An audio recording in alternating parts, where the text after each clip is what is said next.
Christine. It's been a very interesting exchange of ideas, I think, and we can now drill into the different facets of the very interesting first session, and specifically around the scientific view. So I'm very honored to be able to introduce our next speaker, Juliane Schroot. Juliane, please feel free to share your slides whilst I'm trying to introduce you. Juliane is a historian of science and since 1994, director of the Max Planck Institute for the History of Science in Berlin. He's honorary professor for history of science at both the Humboldt Universität zu Berlin and the Freie Universität Berlin. In addition, he has taught at Boston University and the ETH in Zurich and at the University of Tel Aviv. He has held visiting positions in Vienna, Bergamo, Pavia, and at the Caltech. In 2019, he was Zeeman Fellow at the University of Amsterdam, and in 2019-2020, Nobel Scholar with his project Leonardo's Intellectual Cosmos. From 2017 to 2019, Juliane has served as chair of the Humanities of Sciences section at the Max Planck Society. Juliane, the floor is yours. Yeah, thank you very much for this nice introduction, also for the invitation. You should just transmit my image because I have no slides. You know, I will present as a humanities scholar today, so I will just have a text to present. So the deep scientific, that's the theme which I would like to address. Global human development is characterized by two trends, two major trends, two mega trends, one might even say. One is humanity's path into the Anthropocene, the new geological epoch characterized by the global planetary impact of humanity, and in particularly characterized by climate change, which requires urgent collective action. The other is digitalization, and more generally, the development of communication and information technologies, in particular since the end of World War II. The two trends are remarkably parallel, one has to say, and they are even coupled to each other. Because digitalization is on the one hand a driver of the accelerated development into the Anthropocene. Historians speak about the big acceleration and the great acceleration, and the great acceleration is driven by the development of information and communication technologies. And on the other hand, these technologies, digitalization, shortly speaking, may probably also be a key to solving our problems of sustainability. And here comes, and this I want to emphasize perhaps more as the previous speakers, an issue of time. We have seen the rapid, recent, hyper-historical development of the data, of the global data space. But if we face the challenge of climate change and what it entails, namely the need for rapid defossilization, global change of the energy system, we are looking at the necessity of an equally accelerated development that we do not yet know how to master. So there is an urgency, and in that sense, the technologies about which we are speaking today may also be an important, as I said, an important key to solving the problem rather than being only a contribution to its existence. So from that perspective, the global future data space can be described as the metabolism of the ongoing digitalization process, and perhaps also as the nervous system of a society that increasingly depends on it. So the data space, as a consequence, in my view, has to be more than just a collection of available bits of data and metadata, but it has to be an interconnected system. Sabina has already emphasized the need to go beyond the container image of space here. Verification is with no doubt a necessary step on the way to reach this goal. Data has to be fair, but this cannot mean that publicly created data is just a free resource where the public does the mining, but private investors are reaping off the profits. The consequence is not to restrict access, but to enable the public and publicly funded science, which is my main theme here, to reap.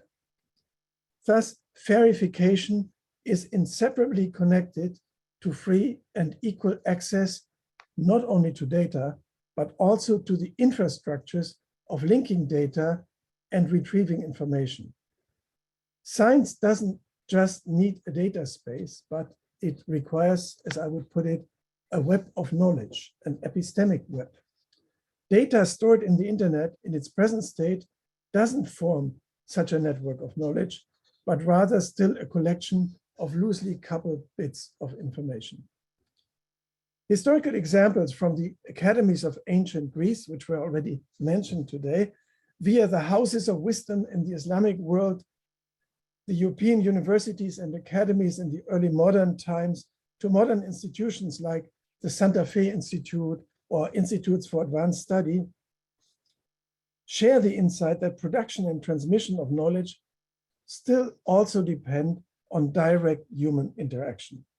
Archives and libraries, often attached to academies and universities, became places where knowledge is stored and could be accessed and then discussed by the visitors of those institutions. Thus, they were part of an interconnected network of knowledge creation. Direct exchange is even more important in processes where breaking boundaries between the disciplines and practices is the precondition for new insights, such as when Leonardo or Galileo overcame the boundaries between scholastic science and engineering practices in their days. Such interaction networks do, of course, not have to be bounded to one physical place, as the Republic of Letters during the Enlightenment and the early journals show, but the underlying principle of success is still exchange among scholars. At least in principle, all senders and receivers of information back then had an overview of at least large parts of the data needed to do research in their fields of interest. The explosion of the number of publications after World War II made it impossible for a single researcher to have such an overview. Ever smaller disciplinary and subdisciplinary islands are the results. Obviously, information technology is one of the causes of these developments, but it has also to be part of the solution. This is foremost not a problem of information technology, but a challenge to the organization of knowledge, and thus a challenge which the scientific community has to tackle as a whole, together with the public. How can the internet be more than an unstructured heap of data in which the only organization comes from platforms that are an information sink fed by millions of users, from which only breadcrumbs can be retrieved again? How can it be turned into a medium of exchange among peers? How can a web of knowledge, an epistemic web, be woven? Currently, connections between new data and already existing data are largely hidden. Link structures are neither visible to the individuals bringing new data to the internet, nor to the creators of already existing data sets, and even less to all other users. This is true for the internet as a whole, as well as for its scientific subspace, even if it should be shaped according to the FAIR principles. Let me also emphasize that the scientific data space can only be open if it is fully open, i.e. including the link structures, to which I will turn in more detail in a moment. If parts of the scientific data space are hidden, effectively everything is hidden.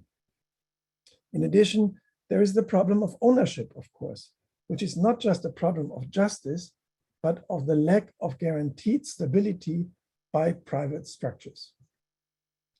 Now, this brings me to my first thesis concerning links and data integration.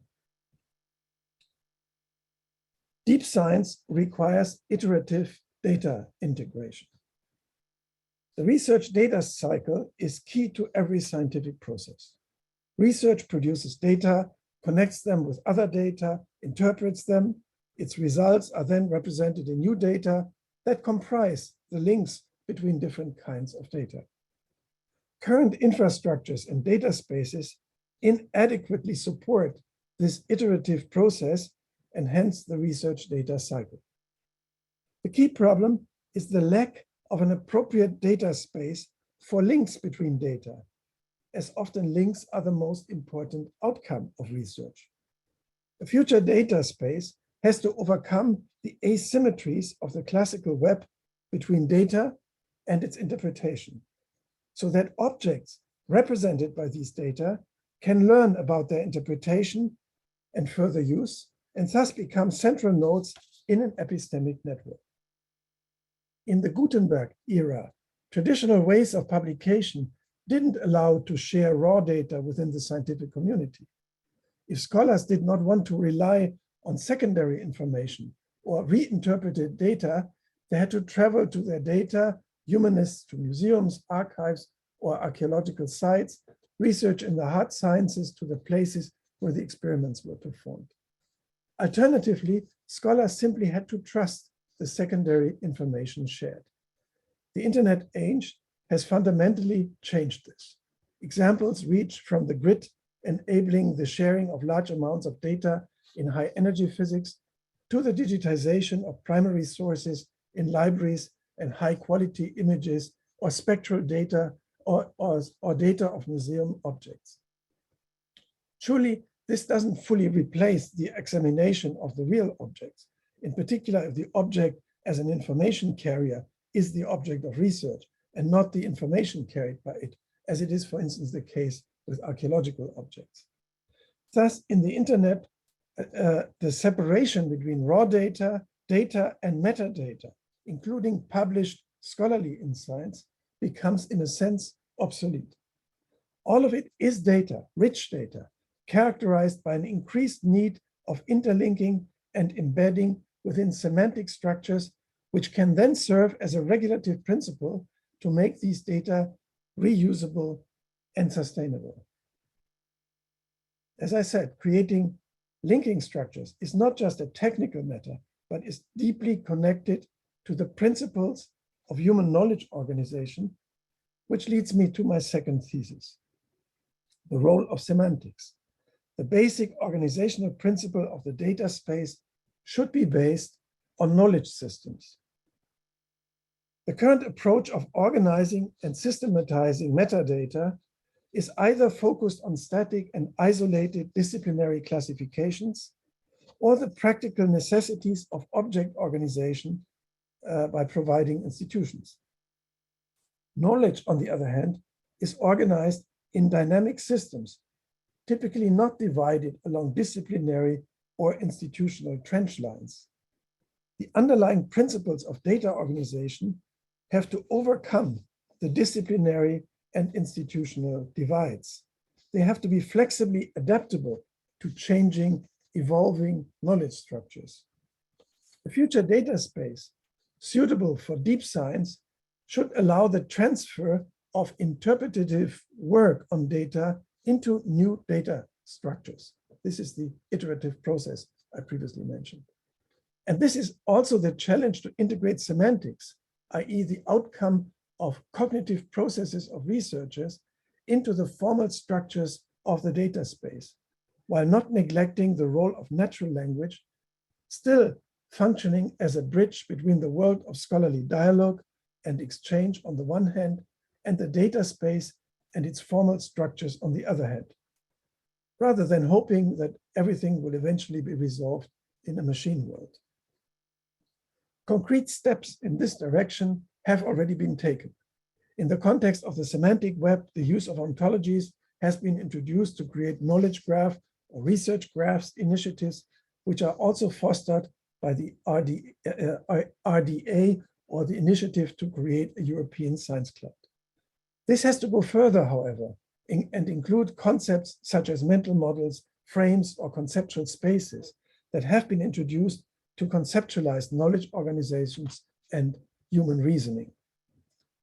All of this requires infrastructures and institutional support, which is the subject of my third and final thesis. The role of public institutions. The data space needs trusted sources of information provided by public institutions. The scientific data space is an integral part of public welfare. I think Simona just mentioned something similar. This is common, we're talking about common goods here.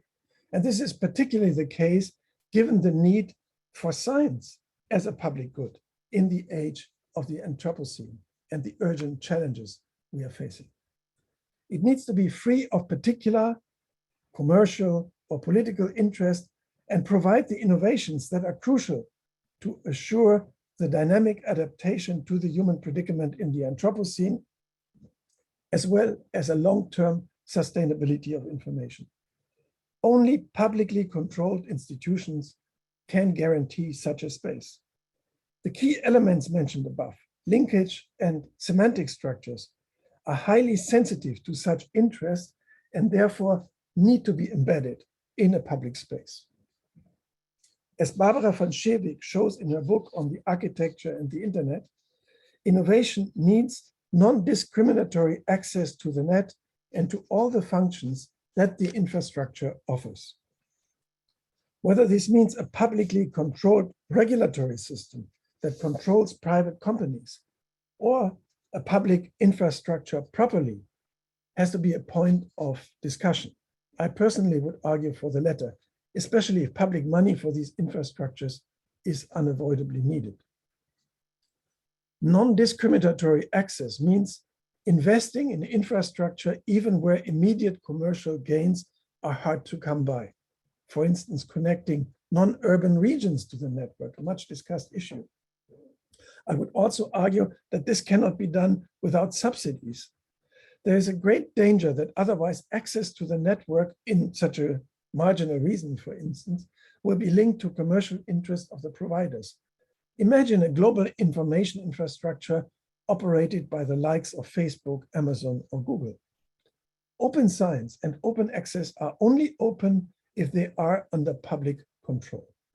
As said before, in the internet, not the data point, but the network of the data points are the resources of a knowledge economy.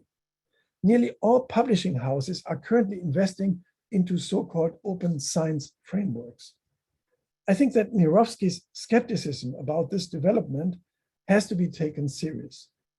It's an endeavor to occupy all niches of the open science framework, open notebooks, open data, open peer review, open access, etc., to actively create integrated platforms whose basic logic is, however, still based on the market.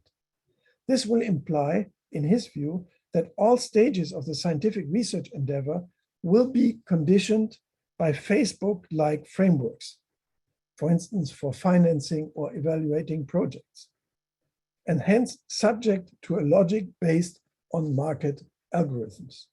Under such conditions, the Facebook style of getting more likes will dominate the scientific environment, which would be devastating. Thank you very much for your attention. Thank you very, very much, Jürgen, for that very, very clear presentation of your thoughts. At this point, I would like to invite our commenter, Deborah Drucker, to take the floor. Deborah is a research data management specialist at the Embrapa Digital Agriculture, one of the Brazilian Agriculture Corporation research centers.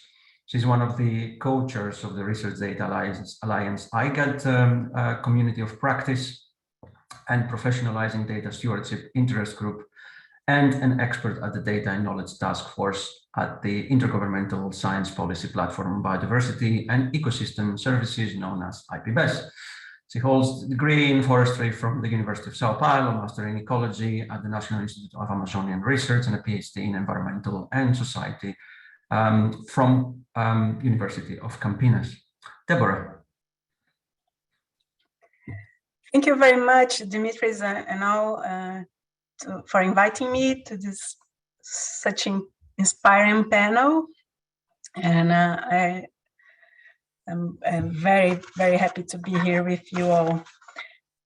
So thank you, Jürgen, for your wonderful talk. And one of the points that I will start commenting about is the time urgency that you mentioned and that was mentioned before also. For instance, when we talk about climate change, which is a complex challenge, and species are being lost, and the tropical forest deforestation and other ecosystem degradation are really happening so quickly. And we rely so much on science to guide us on decision making and better decisions. But still, we are talking about complex challenges. So many people think about carbon emissions and don't think about ecosystem functioning. And if we don't think about the disciplines and this interconnection that was also very nicely mentioned by the speaker, we won't be able to tackle the challenges as we need, and also we will have more problems. So when we talk about global change and sustainability, is not only about carbon emission, and we need to really be able to connect different disciplines and different data, and that comes to the data integration issue that was raised. And that means we need to evolve with the I principle of the first principle very strongly.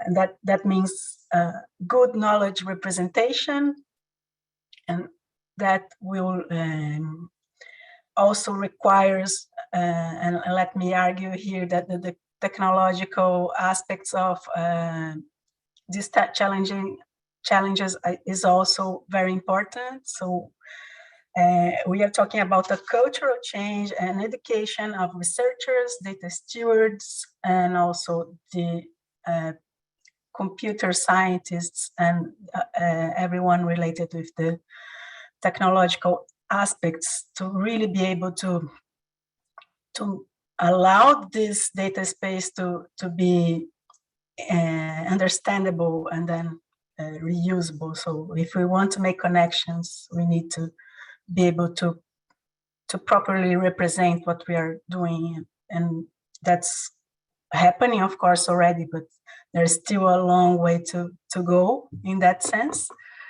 And what I mean is, everybody should know what RDF means, and especially the scientists should be also skilled to organize the data in a way that it's linked data, let's so to speak, not to go so deep into this right now. And also, when we are talking about natural phenomena, and that's my bias, because that's the field of knowledge where I come from. There are still a lot of species that we don't know that exist, or don't know how they are sustained, and that's something we saw that graph from Luciano where the data is growing, but is it growing in a balanced way? It's probably unbalanced for different regions and different fields of knowledge, and how to overcome this need to have more data, more information about what we still don't know. In that case, I'm talking more about the environment and the species, but that probably can be thought about in other fields of knowledge as well. So that's something I would like to bring to the discussion. Also, we need to talk about the incentives for sharing data. That's something that still needs to evolve, in my point of view, and that's crucial for this the scientific aspects of the data space. And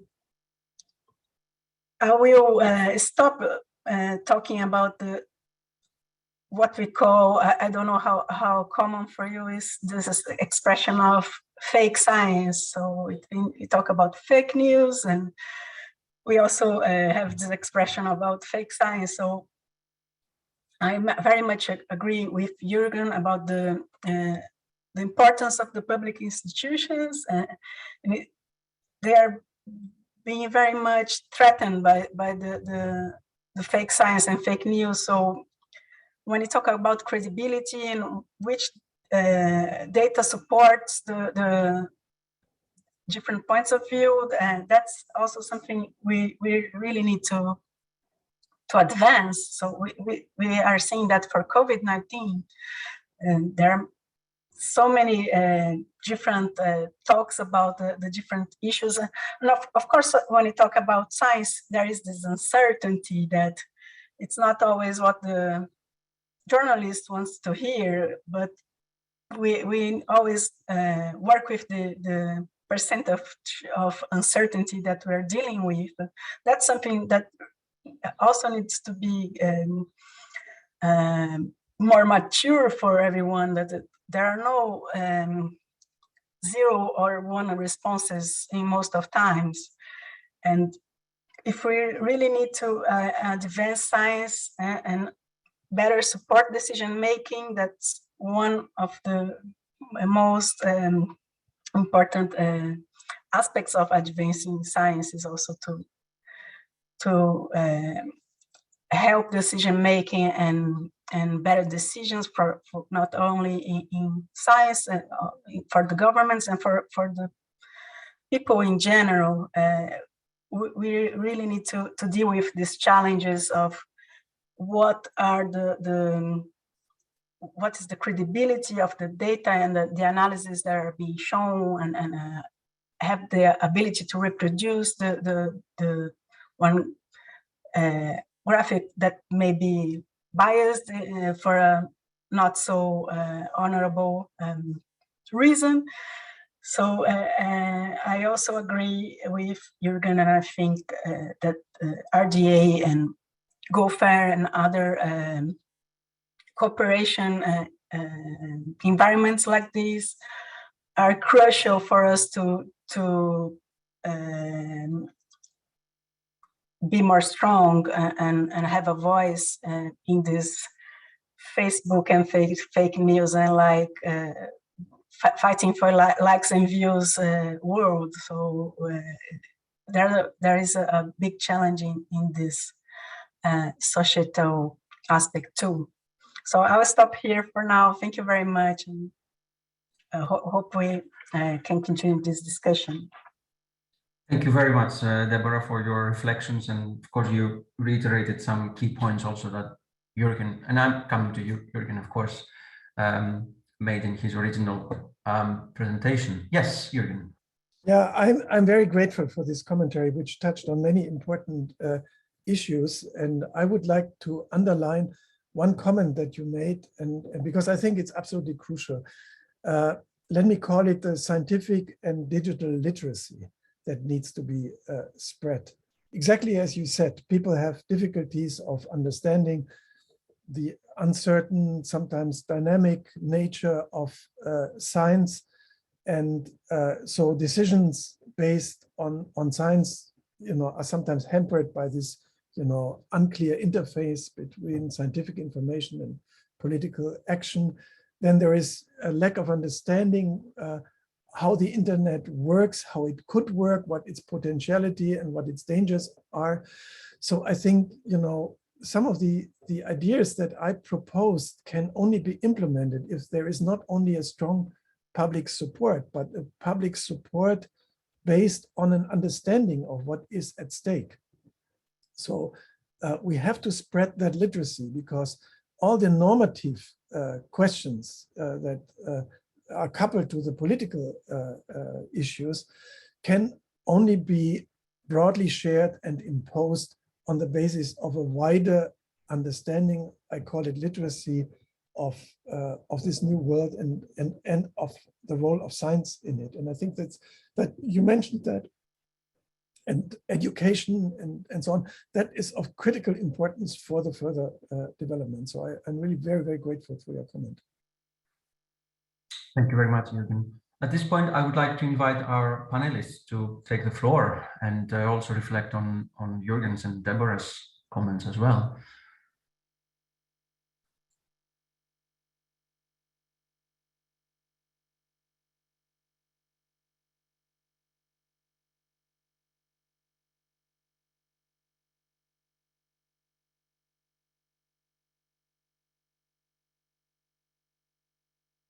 I cannot see if someone would like to come in at this point.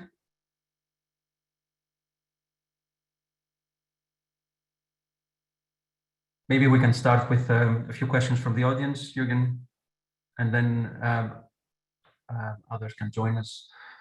If that's okay, I'm going to switch to the questions from the audience at this point. We have a question from Hans-Gutner Dupereiner. Would you agree that we need more transdisciplinarity? How do we achieve that? How to drag scholars out of their comfort zone? Can we arrive at the neoclassical universal scholar in time to save the world? I would, to all the first issues, I would answer yes, and to the second, no. I think it's not in time. We are not in time developing a new kind of universal scholar, but transdisciplinary work is urgently needed as the problems don't separate into disciplines, or the problems that also Deborah mentioned about the climate and the environmental crisis, they naturally fall between, for instance, the natural sciences and the social sciences. And it's still difficult in our academic system to cross those bridges, but the urgent problems, the challenges require that. And here another issue comes in that Deborah mentioned, namely the incentives. There is a lack of incentives in the academic system, not just for the occasional panel or conference that has a transdisciplinary character, but for sustained transdisciplinary work. That again needs stable institutional support, which is still very hard to find. So it's urgently needed. There is some adjustments that we can do in our academic institutions, but this will not lead, and perhaps not even need to lead, to universal scholars, but just to more freedom, in particular for younger people, to orient their careers, not just along the lines of formal success, achieving high impact, but honoring again that we want to solve real world problems, and that should be in the foreground, and incentives should be oriented against that. Thank you. Deborah. If I may, I would add to that we also need the disciplinary knowledge and the advances in the very much specialized disciplines. But the shift is that this science also need to be interpretable by outsiders in that realm of science. So sure, we do need transdisciplinary science, and that was what I was arguing before. But to be able to be transdisciplinary, the disciplinary science must be really well done as well. So there is a space for everyone, in my point of view. But as long as the data and the results and all the learning is available in a way that other disciplines can interpret and reuse what is being done in a disciplinary field. Thanks. Thank you, Deborah. There is another question from Sharif Islam. Data space needs trusted public institutions, yes. But are there any good examples around the world for this? Are public broadcasting corporations like BBC, NPR, PBS good models for this? What about Wikipedia-like systems? I think this is an excellent and crucial question. And fortunately, it partly already contains the answer, because I do think some of these models are pretty good. It's clear that neither only market solution nor state-controlled solutions will do, because they all have their strong disadvantages, as we know from historical experience. So something between the state and the market, publicly funded, publicly controlled, but still free in their operations, is what we need. Because as we discussed before, innovations is urgently needed. It's hard to get by in a state bureaucracy. It's hard to get the right direction of innovation just by the free market forces. So frameworks, public frameworks are needed. incentives and probably funding is needed, but then one has to create open spaces in which innovation can actually happen. So I think there are examples. I come from a society, Max Planck Society, which perhaps many of the international members of this discussion do not know. It's almost completely state-funded, but it's at the same time completely free and self-determined in its operation. There's, of course, controlling bodies for its scientific quality, but it's still completely free. And I think such examples exist, and there are good examples for what we need here. Thank you very much. Dimitri, may I have the floor? Of course, Paolo. Thank you. I was not that quick on the mic when you asked for reaction. I apologize. No, I was not quick. So I would like to address now two points that have been raised until now. I will start with the last one. It's concerning some kind of translation services. This is one of the major challenges we are facing now with the data deluge, because we have a lot of silos and good knowledge inside.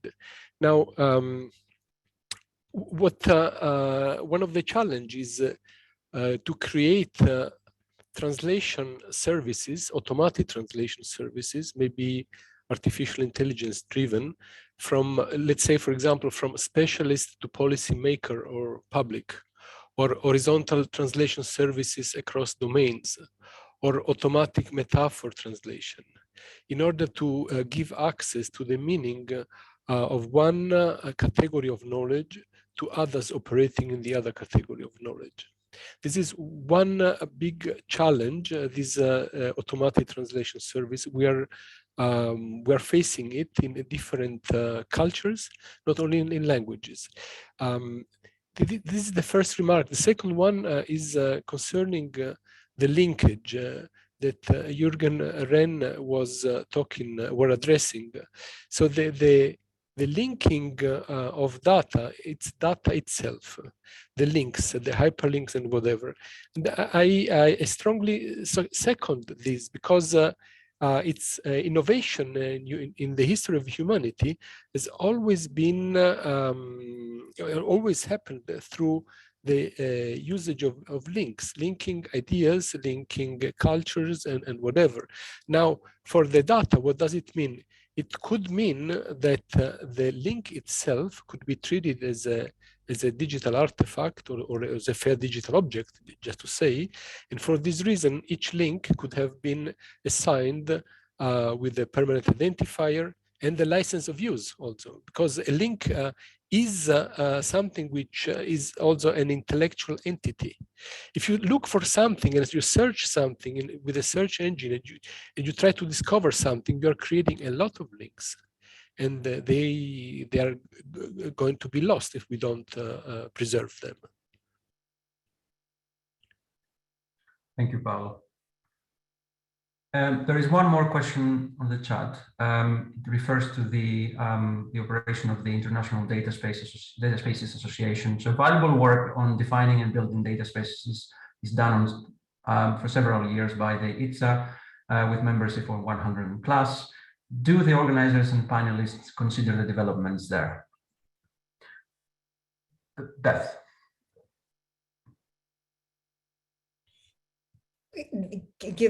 Let someone else answer that question. I'd like to come back to this comment that Paolo made. So that was a raised hand for the question. Yeah, so mine's in response. I'll come back to you on this, but do any of the panelists have an opinion about that?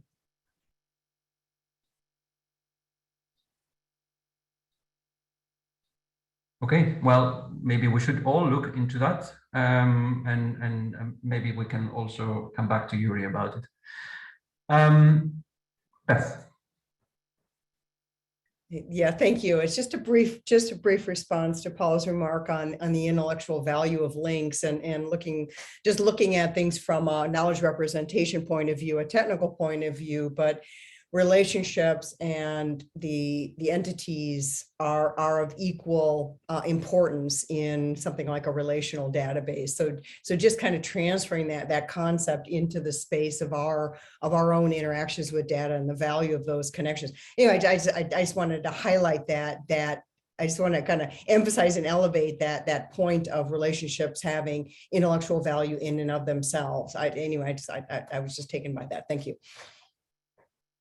Thank you very much, Beth. I think at this point, unless there are other comments from our panelists or topics, I would like to thank again our speaker for this session, Jürgen, and of course, Deborah, and all the panelists and the people who have engaged with questions in the chat. I think it would be a good time to have a break, and coffee or a tea would be appropriate, probably.